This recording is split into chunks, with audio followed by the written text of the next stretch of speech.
সূরাটি আল্লাহ পাক রব্বুল আলামিন আমার আপনার পয়গম্বর আরবি সাল্লাল্লাহু আলাইহি ওয়াসাল্লামের চাচা আবু লাহাবের শানে আল্লাহ রব্বুল আলামিন নাজিল করেছেন। আবু লাহাব তিনাকে আল্লাহ পাক রব্বুল আলামিন প্রচুর পরিমাণ ধন সম্পদ দিয়েছেন। তিনার 4 জন ছেলে সন্তান ছিল, তার মধ্যে 2 জন সন্তান ছিল আমার আপনার পয়গম্বরের মেয়ের জামাই ছিল। একজনের নাম হলো উতবা, আর একজনের নাম হলো উতাইবা। এক মেয়ের নাম হলো কুলসুমা, আর এক মেয়ের নাম হলো রুকাইয়া। এই 2 জন মেয়েকে আবু লাহাবের 2 সন্তান উতবা এবং উতাইবা বিবাহ করেছে। পয়গম্বর আরবি সাল্লাল্লাহু আলাইহি ওয়াসাল্লামের নবুয়তের পূর্বে এই 2 জন সন্তান নবীর সঙ্গে ভালো আচরণ করেছে, সদ্ব্যবহার করেছিল এই 2 জন সন্তান।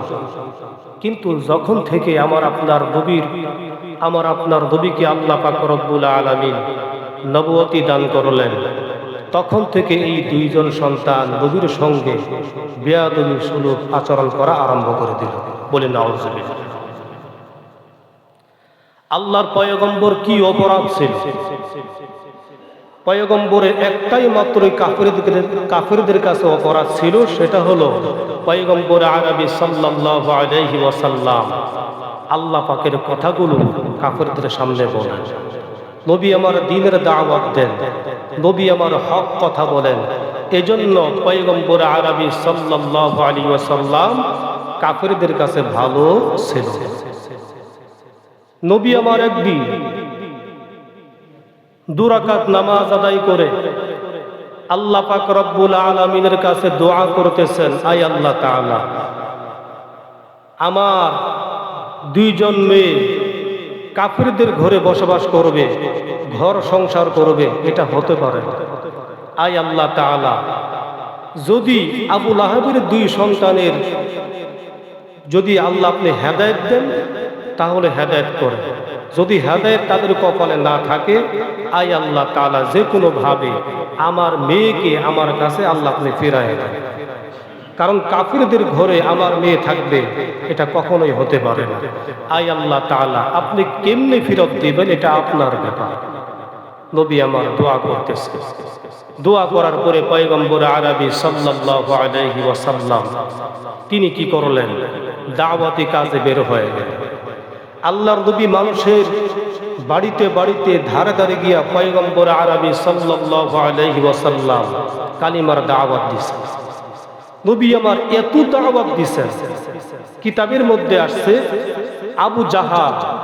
আবু জাহালকে পয়গম্বর আরবি সাল্লাল্লাহু আলাইহি ওয়াসাল্লাম 6000 বার কালিমার দাওয়াত নিয়ে গিয়েছিলেন। বলি সুবহানাল্লাহ। 6000 বার কালিমার দাওয়াত নিয়ে গেছেন নবী আমার আবু জাহালের কাছে।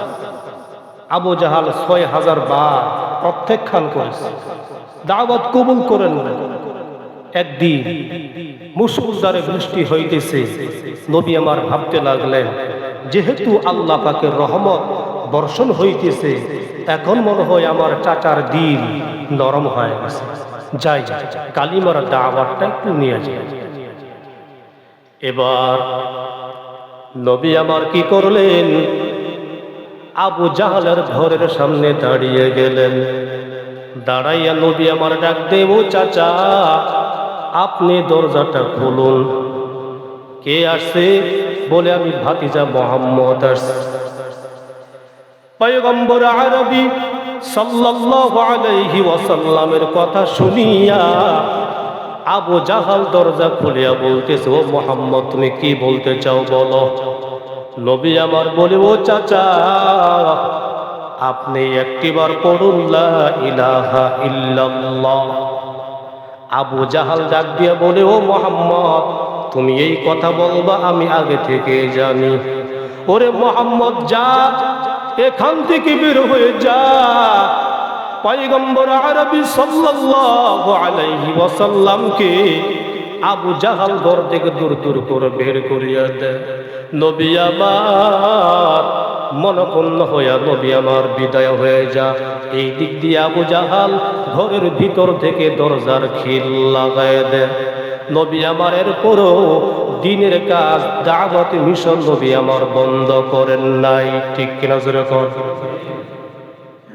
নবী আমার এত অত্যাচার, এত জুলুম, এত মানুষের কথাবার্তা শোনার পর নবী আমার দাওয়াতের কাজ নবী আমার বন্ধ করেন নাই।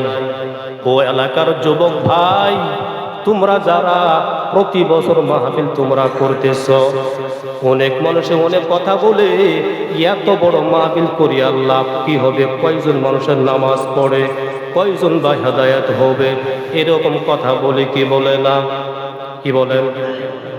এজন্য মানুষের কথায় কর্ণপাত করা যাবে না, কারণ দ্বীনের দাওয়াতি কাজ দাওয়াত মিশন বন্ধ করা যাবে না। আল্লাহ পাক রব্বুল আলামিন জানায় দেন, ইয়া আইয়ুহার রাসূল বাল্লিগ মা উনজিলা ইলাইকা মির রাব্বিক ওয়া ইল্লাম তাফআল ফামা বাল্লাগতা রিসালাতা। আল্লাহ পাক রব্বুল আলামিন জানায় দেন, আল্লাহ পাক বলেন, ইয়া আইয়ুহার রাসূল, ও পয়গম্বর, বাল্লিগ মা উনজিলা ইলাইকা মির রাব্বিক, ও নবী আমার, আমি আল্লাহর পক্ষ থেকে আপনার কাছে যা নাজিল করা হয়েছে নবী আমার, আপনি সেগুলো প্রচার প্রসার করুন। ও নবী আমার, দ্বীনের কথা প্রচার করার কারণে আপনার কারা শত্রু হয়ে যা, কারা আপনার বন্ধু হয়ে যা, ও নবী আমার আপনি টেনশন নেবেন না। ও নবী আমার, যদি আপনি এই কাজ করতে গিয়ে যদি আপনি ব্যর্থ হয়ে যান, তাহলে কিন্তু রিসালাতের দায়িত্ব পালন করা হলো না। ও নবী আমার, আপনার যারা শত্রু হবে আমি আল্লাহ পাক রব্বুল আলামিন আপনাকে কুদরতি হাতে আমি আল্লাহ তাআলা আপনাকে হেফাজত করব। সুবহানাল্লাহ। নবী আমার